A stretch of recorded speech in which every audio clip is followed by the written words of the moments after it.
Welcome to FirstWord Pharma's News Roundup for February 8th, brought to you by editorial researcher Olivia Roger. In our top news story, Gilead Sciences expects full-year revenue for 2017 to be in the range of $22.5 billion to $24.5 billion, below analyst estimates of $27.9 billion. Annual sales of hepatitis C drugs will be in the range of $7.5 billion to $9 billion, down from $14.8 billion last year and below forecast of $11.6 billion.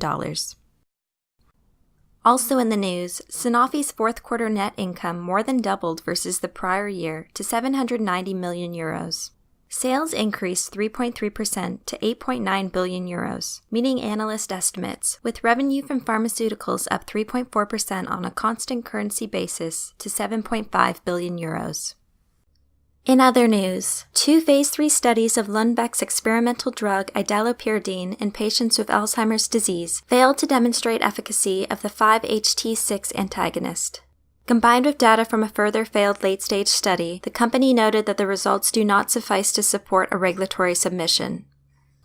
In addition, GlaxoSmithKline expects core earnings per share to be flat to slightly lower in 2017 if substitutable generic versions of Advair launch in the U.S. by mid-year. If generics aren't launched, core earnings per share are predicted to increase between 5% and 7%.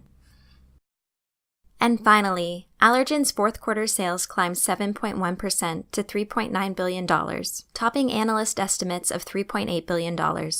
Sales of Botox jumped 13.6% to $739.3 million, as the company posted a loss of $70.2 million, up from a loss of $700.5 million in the same period of 2015.